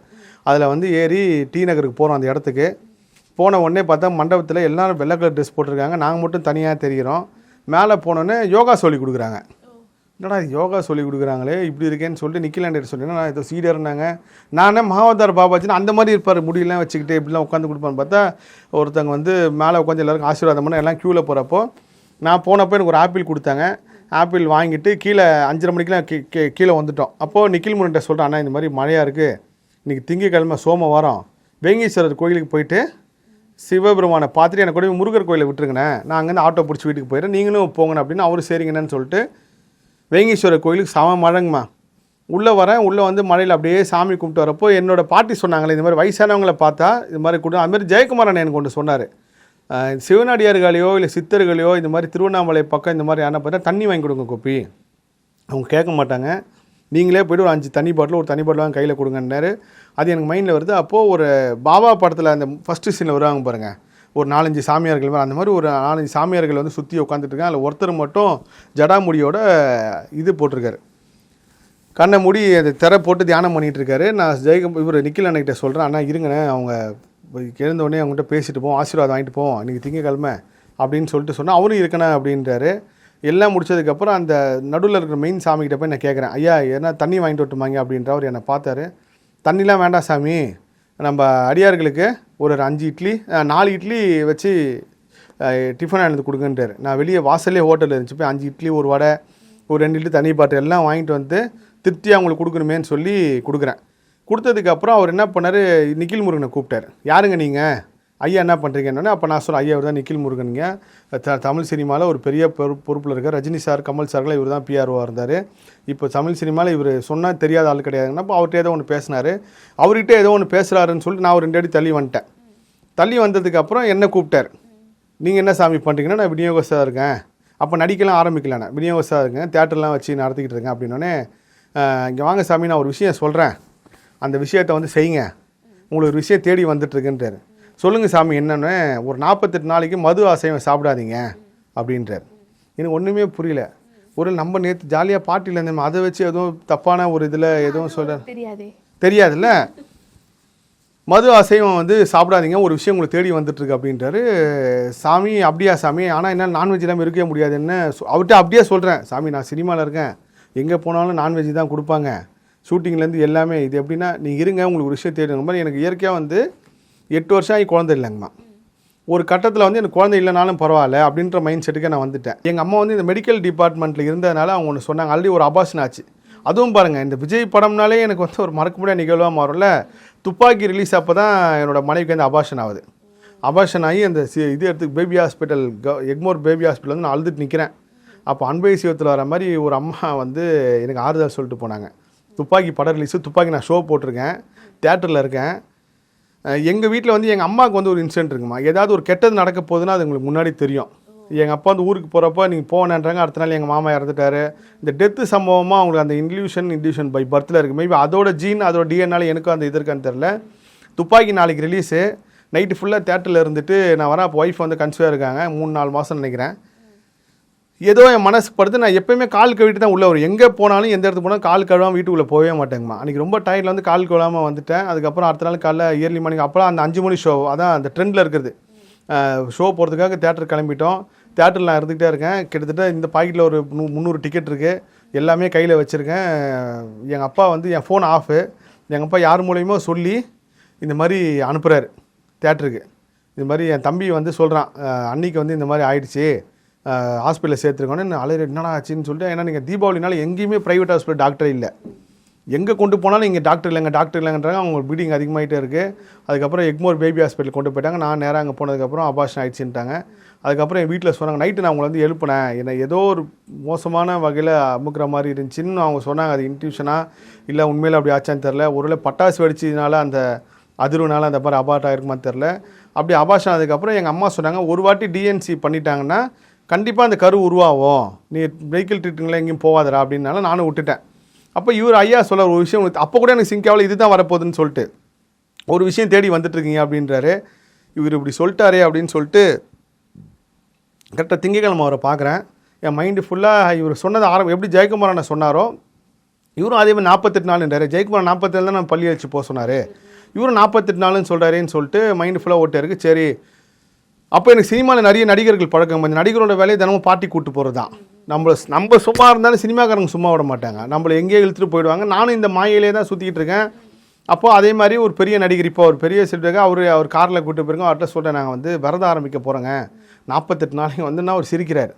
ஓ இதெல்லாம் நீ வந்து சாப்பிட்டாலே கறி இல்லாமல் சாப்பிடாத ஒரு ஆளுனேன்னு அப்படின்ட்டு. இல்லை எனக்கு அந்த சாமி சொன்னால் அப்பயே அவர் நம்பர் வாங்கிட்டேன். அவர் பேர் வந்து சுந்தரானந்தா சுவாமின்னு சொல்லி அப்பயே அவர் ஃபோன் நம்பர் வாங்கி சேவ் பண்ணி வச்சுட்டேன்.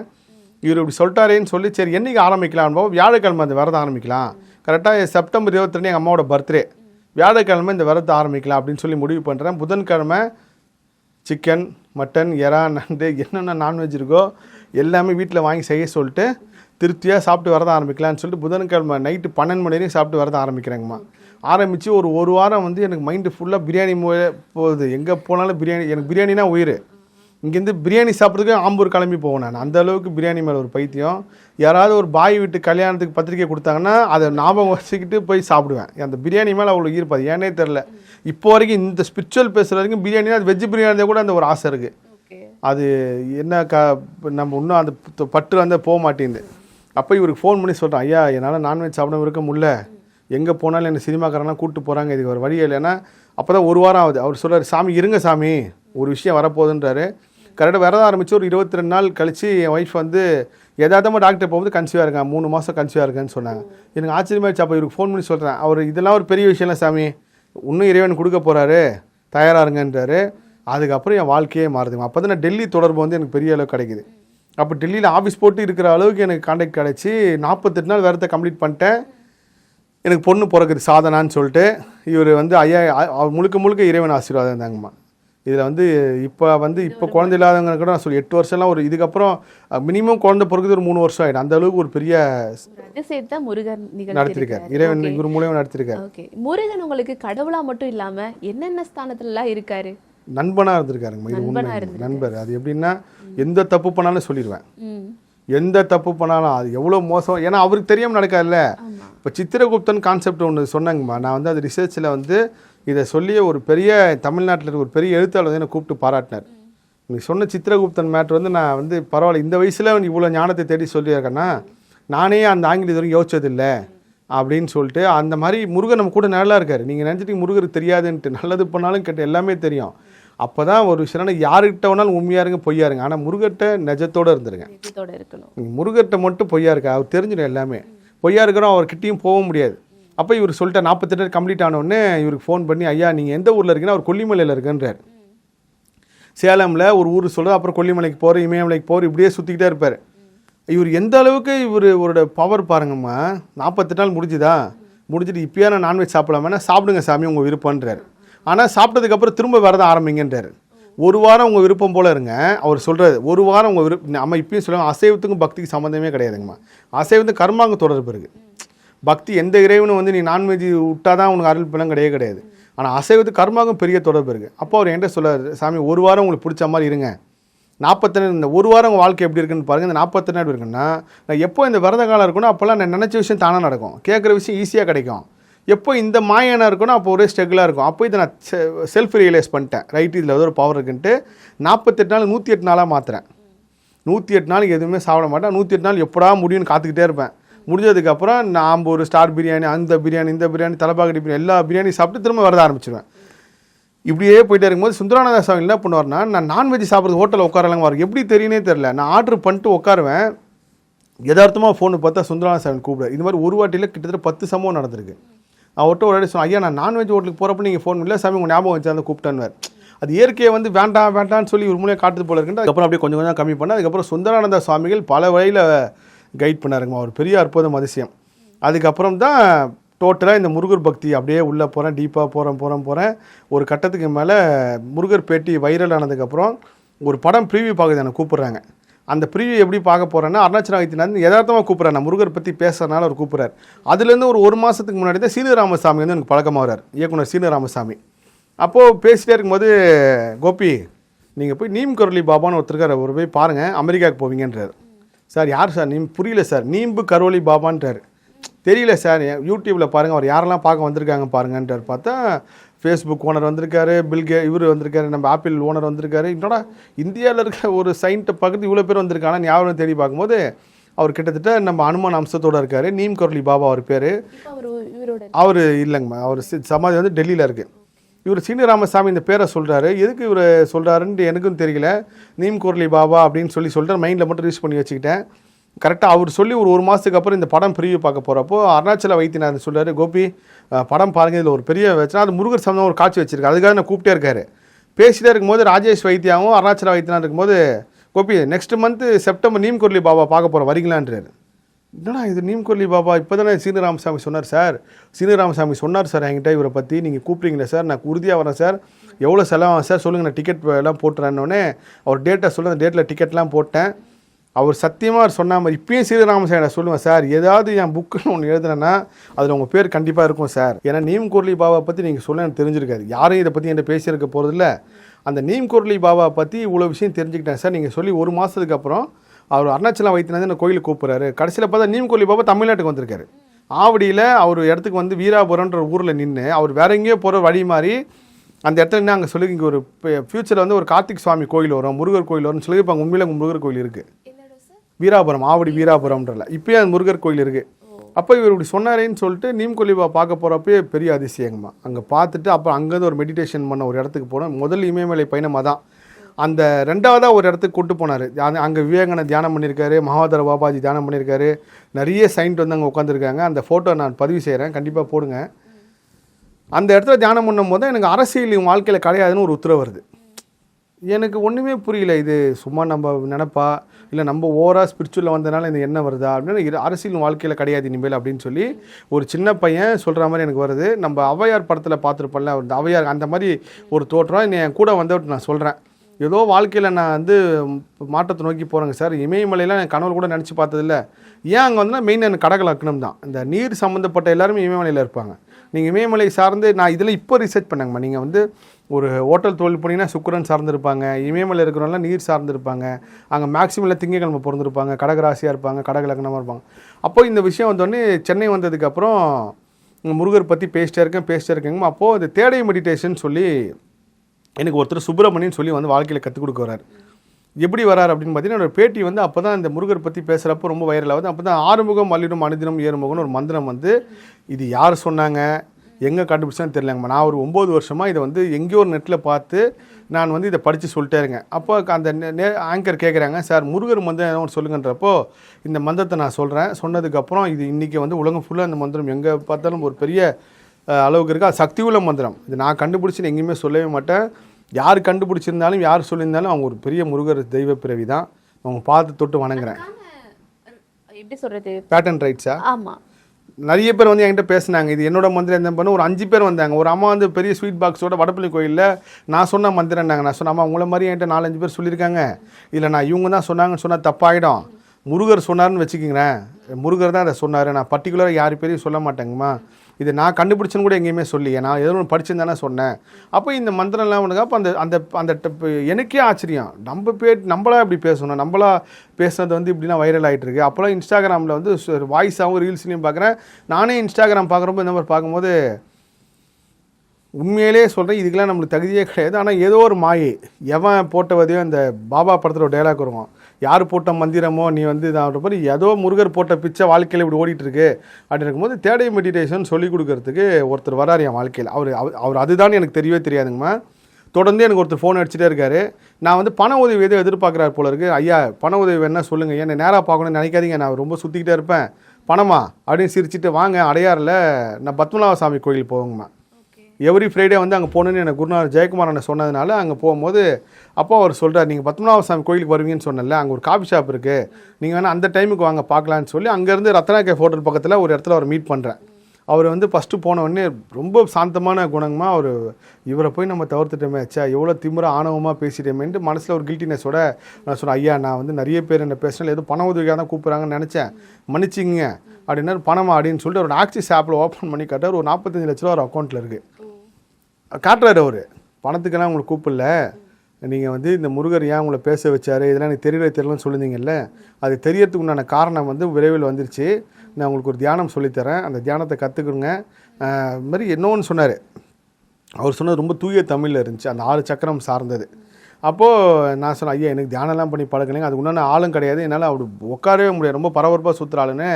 இது வந்து 3வது கண் விழிப்பு நிலை தியானம், தேடை மெடிடேஷன், முருகரே உங்களுக்கு கொடுப்பாருன்னு சொல்லி அதுக்கப்புறம் ஒரு வாரம் இது மனசில் விட்டார். எப்படி ஜெயக்குமார் என்ன பண்ணாரோ, எப்படி சுந்தரானந்த சுவாமிகள் பண்ணார், அப்புறம் சுப்பிரமணிய மூலையை நம்ம வாழ்க்கை ஏதோ ஒரு கட்டத்தில் மாறப்போகுதுன்னு சொல்லி அதுக்கப்புறம் அவர் நான் தொடர்பு கொள்கிறேன். தொடர்பு கொண்டு அவர் இந்த மாதிரி இந்த டேட்டில் இந்த வான்றாரு. எல்லாமே பீச்சில் தான் சொல்லிக் கொடுக்குறாரு அந்த தியானத்தை. ஒரு கட்டத்துக்கு மேலே அந்த தியானம் சார்ந்து ஆர்வக்கோளாறுன்னு சொல்லுவாங்கல்ல, அந்த மாதிரி நான் ஒரு ஆர்வக்கோளாறு என்ன பண்ணேன், நான் யூடியூப்பில் தேடிக்கிட்டு இவர் சொன்னது மீறி ஒரு விஷயம் பண்ண போய் தான் எனக்கு கண் வந்து பாதிப்பாகுது.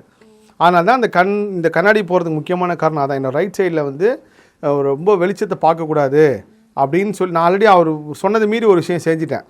அது காரணம் அதான் அந்த கர்மா அப்படி வரணும் போல இருக்குது. இது எங்கே கனெக்ட் பண்ணுறேன்னா, கடகலக்கணம் சார்ந்த ஒருத்தர் யாரோ வீடியோ போட்டிருக்காரு 6 வருஷத்துக்கு முன்னாடி. அவர் சொல்ல கடகலக்கண காரணங்களாம் கண்ணு பிரச்சனை வரும்னு சொல்லி போட்டிருந்தார். என்னடா இது எல்லாமே விதிப்படி தான் நடக்குதுன்னா இப்போ எப்படின்னு சொல்லி நான் விட்டா சொன்னேன். அவர் வந்து இல்லைங்க இதெல்லாம் நடந்தால் தான் உங்களுக்கு அந்த ஞானம் வரணுன்னு இருக்கு, கண்ணாடி போட்டுங்க அப்படின்னு சொன்னதுக்கப்புறம் இந்த கண்ணாடி போட ஆரம்பித்தேன். அதனால எல்லா இடத்துலையும் கண்ணாடி போகிற இன்னொரு முக்கியமான காரணம் வந்து கண் வழியாக தான் உங்களுக்கு கர்மா ட்ரான்ஸ்ஃபர் ஆகும். நான் நிறைய முருக பக்தர்களை சந்திக்கிறேன். நான் எல்லா பேட்டிலையும் என்ன சொன்னேன்னா, நல்லா இருக்கிற முருக பக்தனை பார்க்க வராதிங்க, முருகனை கும்பிட்டு என் வாழ்க்கையில் எதுவுமே மாறலன்ற முருக பக்தர் மட்டும் வந்து பாருங்கள், கண்டிப்பாக நான் முருகர் ஆச்சுன்னா அதுக்கு ஒரு பதில் கிடைக்கும், அதை சொல்கிறேன்ட்டு.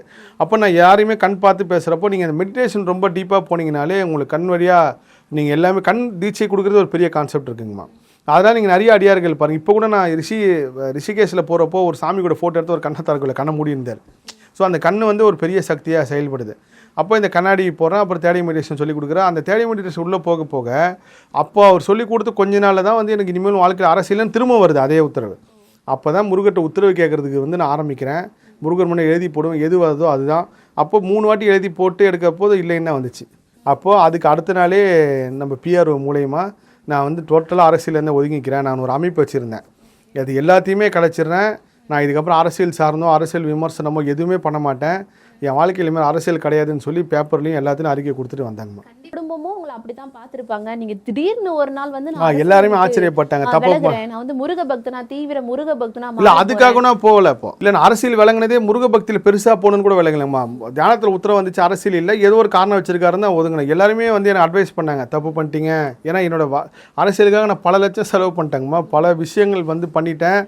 டெல்லியில் வந்து ஆஃபீஸ் முதல் கொண்டு எல்லாமே போட்டு எல்லாம் பண்ணுறப்போ ராஜ்யசபா எம்பி ஆகணுன்ற ஆசையை அப்படியே குழி தோண்டி போச்சுட்டு முருகர் விட்ட பாதை, முருகர் சொல்லிட்டாருன்னு. அப்போ நீங்கள் இதுதான் இறைவன்கிட்ட நீங்கள் தினமாக நம்பணும்.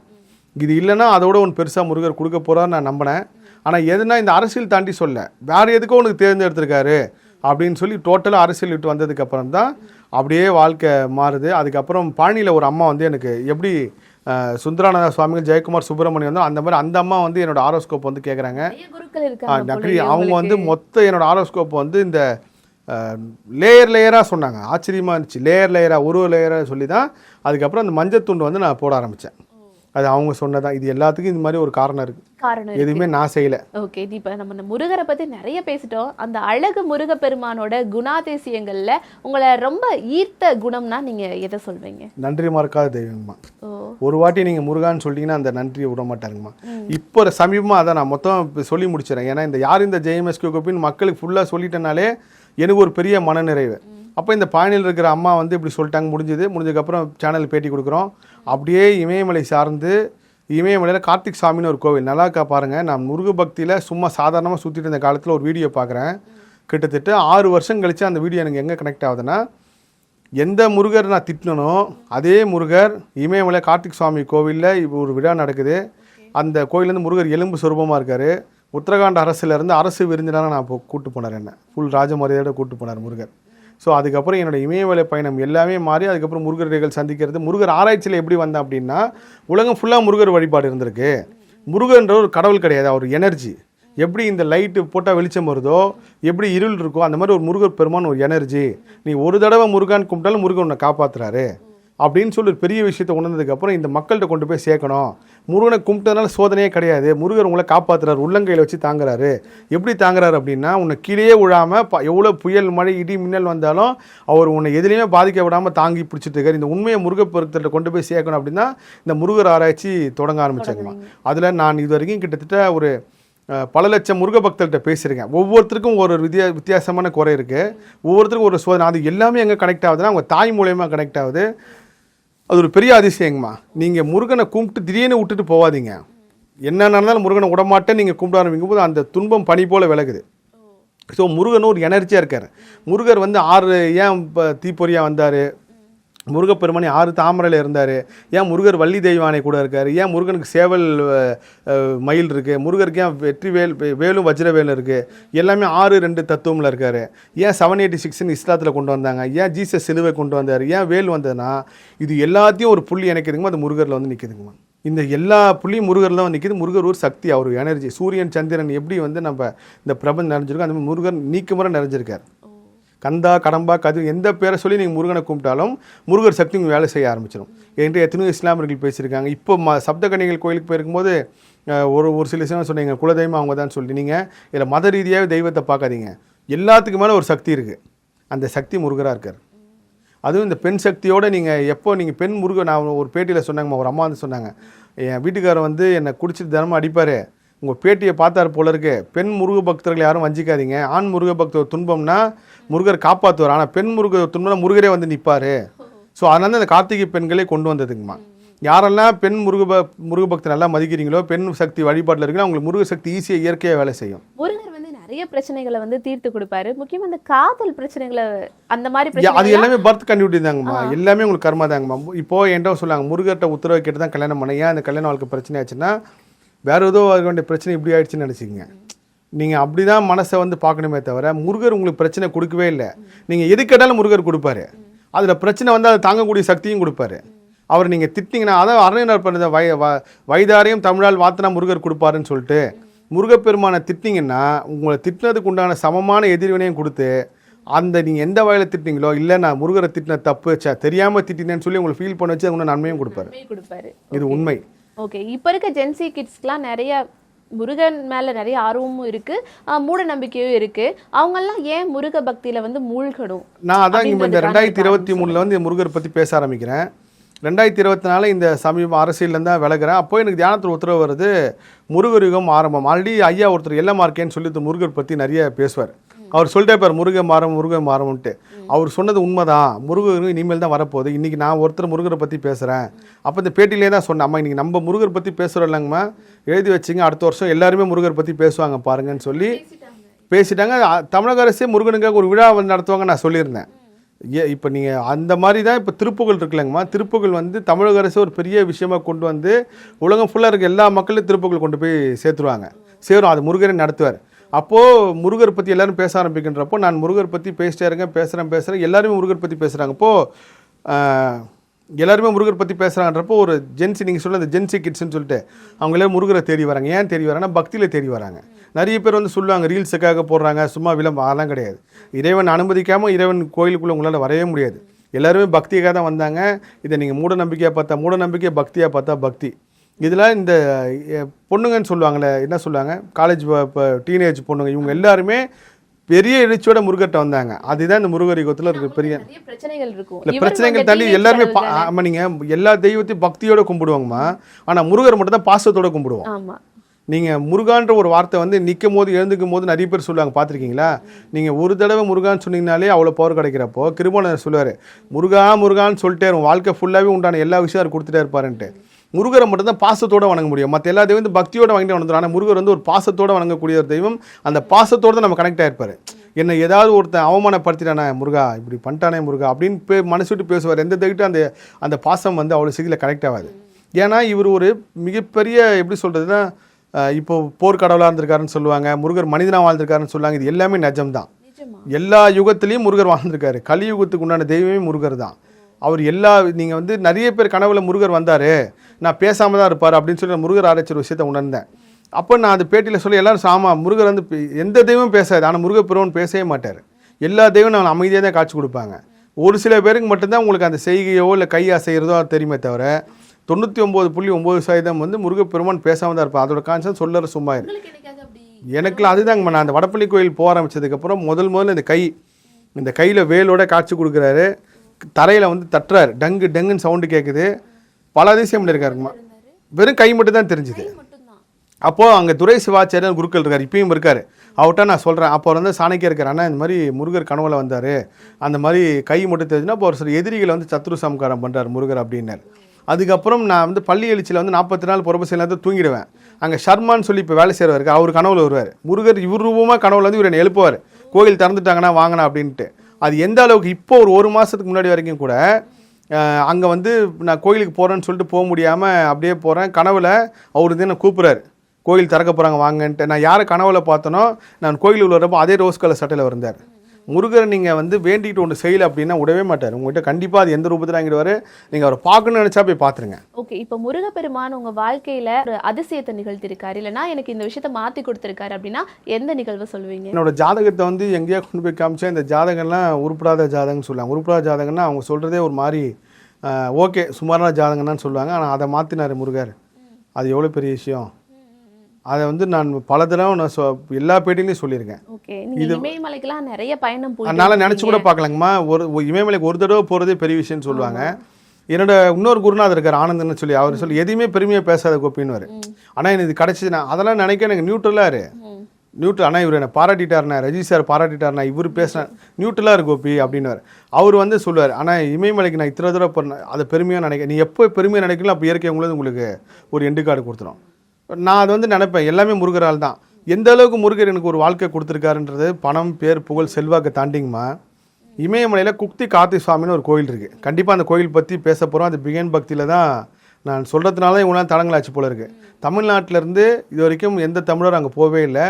நான் யூடியூப்பில் தேடுறேன், ஒரு வாரமாக தேடுறேன், எங்கேயாவது ஒரு இடத்துல ஒரு தமிழன் போயிருப்பானு பார்த்தா யாருமே இல்லை. அதில் முதல் தமிழராக முருகப்பெருமான் அந்த கோயிலுக்கு நான் என்னை வர வச்சிருக்காருன்னா அது பெரிய பாக்கியம் தானங்கம்மா. இது எவ்வளோ பெரிய பாக்கியம். இப்போ இன்னொரு கோயில் கண்டுபிடிச்சிருக்கேன். இமயமலை போயிட்டு வரும்போது உங்கள் வாழ்க்கையில் என்னென்ன மாற்றங்கள்லாம் நிகழும்? மெயின் மாற்றமே நீங்கள் அங்கே போனவுடனே இங்கே இருக்கிற பொண்டாட்டி புள்ள ஞாபகம்லாம் வரவே வராதுங்கம்மா. இங்கே மனிதர்கள் ஞாபகமே வராதுங்கம்மா. அது வேற ஒரு உலகங்கம்மா. அந்த உலகம் வந்து எப்படின்னா, கேதார்நாத்தில் முருகர் இருக்கார். கேதார்நாத்தில் சிவன் கோயில் தானே சொல்லுவாங்க. முருகர் இருக்கார், அங்கே முருகப்பெருமான் வழிபாடு இருந்திருக்கேன்னு எனக்கு முருகர் ஆராய்ச்சியில் உணர்ந்து அந்த முருகப்பெருமான் சிலையை தேடி நான் போய் 3 நாள் கேதார்நாத்தில் இருந்து அந்த சிலை என் கண்ணில் கிடைக்கல. என்னடா இவ்வளோ கிடைக்காம இவ்வளோ மனக்குறையோடு இப்படி வச்சுருக்காரு, ஏதோ ஒரு காரணம் இருக்கும். அன்றைக்கி நைட்டு ஃபுல்லாக ஆக்சிஜன் இல்லாமல் கஷ்டப்பட்டேன், உடம்பு ரொம்ப மோசமாச்சு, ஹெலிகாப்டர் வந்து எங்களுக்கு கொடுத்த நேரம் வர முடியல, இவ்வளோ வேதனையோடு இருக்கும்போது ஒரு அம்மா திரும்ப பாருங்க, அந்த பெண் சக்தி, சார் நீங்கள் சொன்ன முருகர் சிலையை நான் பார்த்துட்டேன் சார் அப்படின்ற, எங்கேம்மா பார்த்தீங்கன்னா இந்த இடத்துல இருக்குன்னு காட்டினார். அதுவே ஒரு பெரிய அதிசயம் தானேங்கம்மா. ஸோ இமயமலை போகிறது வந்து ஒரு தாயோட கர்ப்பத்துக்குள்ளே திரும்ப போயிட்டு வர மாதிரிங்கம்மா. இப்போது முருகனுக்கு அறுபடை வீடுகள் இருக்குது, அதில் உங்களுக்கு மிகவும் பிடித்தமான ஒரு படை வீடுனா எதை சொல்வீங்க? அது எதனால்? எனக்கு பிடித்ததை தாண்டி அறுபடை வீடில் சுப்ரீம் பவர், நீங்கள் பேராற்றல் அதிகமாக சக்தி உள்ள இடம் வந்து திருச்செந்தூருங்கம்மா. திருச்செந்தூர் பேராற்றல், அது எந்த அளவுக்கு பேராற்றல்னா, முருகப்பெருமான் சூரனை வதம் பண்ணது வந்து இலங்கையில் தான். நம்ம திருச்செந்தூரில் தொடங்கி நீங்கள் அந்த கடல் மார்க்கமாக தான் நீங்கள் கந்தன்கரணை படம் பார்த்தீங்கன்னா தெரியும். ஒரு கடற்கரையில் அவங்க தம்பி கோட்டை இருக்கும், அதை வதம் செஞ்சுட்டு அதுக்கப்புறம் போகிறார்ல.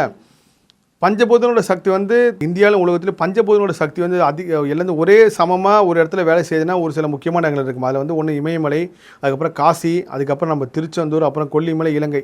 இது எல்லா இடத்துலையுமே பஞ்சபூதனோட சக்தி வந்து நீக்கப்புற நிறைஞ்சிருக்குங்கம்மா. ஒரு மனிதன் வந்து ஒரு 4 கிரகத்தை ஆக்டிவேட் பண்ணி நல்லா வச்சுக்கிட்டாலே அவனுக்கு துன்பம் வராது, எல்லாமே தங்கு தண்ணீர் கிடைக்க ஆரம்பிச்சிடும். ஆனால் நம்மளால் அந்த கிரகங்களை ஆக்டிவேட் பண்ணவே முடியாது. அதில் திருச்செந்தூர் மாதிரி இடங்களுக்கு போய் நீங்கள் நைட்டு தங்கிட்டு அதுவும் பௌர்ணமி சார்ந்து போனீங்க, அமாவாசை சார்ந்து போனீங்கன்னா ஒரு பெரிய தலையத்தையே முருகப்பெருமான் மாற்றுவார். இது உடனே வந்து எப்படி மாற்றுவார், அவன் அனுபவிக்கிற துன்பம்னா தலை மேலே பாறாங்கல் வந்து விதி இருக்கும்போது முருகப்பெருமான் அது சின்ன கல்லாக மாற்றுவார். பாறாங்கல் தான் விழுந்து மண்டை உடைன்னு விதி இருந்துச்சுன்னா முருகப்பெருமான் அந்த சின்ன கல்லாக மாற்றி ஒரு சின்ன காயத்தோடு மாற்றுவார். இதுதான் ஒரு பெரிய உண்மை. அந்த சக்தி எங்கே அதிகமாக இருந்துச்சுன்னா திருச்செந்தூரில் நடக்குதுங்க. அதுக்குன்னு மற்ற அறுபடை வீடு வந்து தாழ்வானது, உயர்வானதுன்னு நான் சொல்ல. திருச்செந்தூரில் அந்த அபரிவிதமான முருகப்பெருமான ஆற்றல் சக்தி வந்து வேலை செய்யுதுங்கம்மா. ஏன்னா அருணையனார் பெருமானுக்கு திருச்செந்தூர் வந்து 2 விஷயத்தை கொடுக்குது. ஒன்று, திருச்செந்தூர்லேருந்து அவர் நேரடி இமயமலை தரிசனத்தை பார்க்குறாரு. திருச்செந்தூர்லேருந்து கைலாயத்தில் வாழும் முருகனே அப்படின்னு சொல்லி ஒரு பாடல் இயக்குறாரு. அது மட்டும் இல்லாமல் திருச்செந்தூரில் முருகப்பெருமான்கிட்ட அருணையனார் கேட்குறாரு, இவனை வந்து நடன கோலத்தில் நடராஜர் கோலத்தில் பார்க்கணுமே முருக, காட்சி கொடுன்னு அவர் அங்கே நடராஜர் கோலத்தில் காட்சி கொடுத்தாரு. ஸோ இந்த 2 சிவன் சக்தியும் முருகர் சக்தியும் அபரிவிதமாக வேலை செய்கிற இடம் வந்து திருச்செந்தூர். ஸோ இத்தனை குருமார்கள் என் வாழ்க்கையில் வந்திருக்காங்கம்மா. ஜெயஎஸ்கே கோபி, ஜெயம்எஸ்கே கோபி மாறுறது, கண்ணாடி போட்டது, துண்டு போட்டது, முருகப்பெருமான் இத்தனை இடத்துக்கு கூட்டு போனது, எல்லாத்துக்கு பின்னாடி இவ்வளோ பெரிய வரலாறு இருக்குது. இதில் ஏதாவது ஒரு சில விஷயங்கள் வந்து நான் மறந்துருந்தால் கூட அடுத்த எபிசோடில் வந்து நான் பதிவு செய்கிறேன். என் வாழ்க்கையில் வந்து நான் காலம் முழுக்க நன்றியோடு இருக்குன்னா 2 பேருக்கு இருக்கணும். ஒன்று முருகர், இன்னொன்று எங்கள் அம்மா.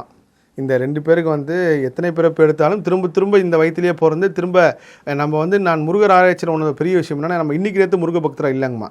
இதை ஒடிசா பால் வந்து ரொம்ப அற்புதமாக சொல்லுவார். முருகர் வந்து வழிபாடு தெய்வத்தை தாண்டி ஒரு பெரிய சக்தியாக இருந்திருக்காருண்டு.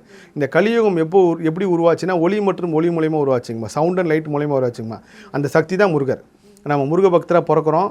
நம்ம ஃபஸ்ட்டு முருகன் வேல் வச்சு வழிபடுறோம், அப்புறம் சேவல் மட்டும் வழிபடுறோம், அப்புறம் மயிலை வழிபடுறோம், அப்புறம் வஜ்ரவேலை வழிபடுறோம், அப்புறம் ஒரு சக்தி முருகப்பெருமான தோற்றம் கொடுக்குது, அதுக்கப்புறம் முருகன் வழிபடுறோம், திரும்ப உலகம் அழிக்குது, திரும்ப நம்ம வேலை வழிபடுறோம். அப்படி பரம்பரை யுகமாக இந்த பக்தி வந்து தொட்டு வளர்ந்துட்டே இருக்குமா. ஸோ நம்ம முருக பக்தியில் இன்றைக்கி நேற்றுலாம் கிடையாது, இந்த பிரபஞ்சம் தோன்றனாலேருந்து இருக்கோம். நீங்கள் உங்கள் ரமேஷ்ன்ற ஒரு தலைமுறை வந்து முருகர் வழிபட்டானா ரமேஷோட 12 தலைமுறை முருகர் காப்பாற்றுவார். இதுதான் என்னோட முருகராட்சியில் கண்ட பெரிய உண்மைங்கம்மா. ஸோ இந்த முருக பக்தி எனக்குள்ளே வந்ததுக்கு காரணம் என் தாய், அதை கொண்டு போனது இத்தனை குருமார்கள். இந்த விஷயத்தை வந்து பதிவு செய்யறதுக்காக நான் 2 வருஷம் காத்திருந்தேன். அது இன்றைக்கி பிகன் பக்தி மூலயமா நடந்து, ஆமாம் இன்றைக்கி நடந்திருக்கு. இதை மக்கள்கிட்ட கொண்டு போய் சேர்க்கறதுல பிகன் பக்திக்கு ஒரு பெரிய நன்றி. தொடர்ந்து பயணித்து எல்லா விஷயத்தையும் பதிவு செய்யணுன்ட்டு விருப்பப்படுறேன். முருகர் அற்புதம், அதிசயம் என் வாழ்க்கையில் பண்ணது கொஞ்சம் நஞ்சம் இல்லைங்கம்மா. ஒவ்வொன்றையும் நான் உங்கள் கூட பகிர்ந்துக்கிறேன். பிகன் பக்தி நேயர்கள் கூடயும் பகிர்ந்துக்கிறேன். எல்லா புகழும் முருகனுக்கே நன்றி.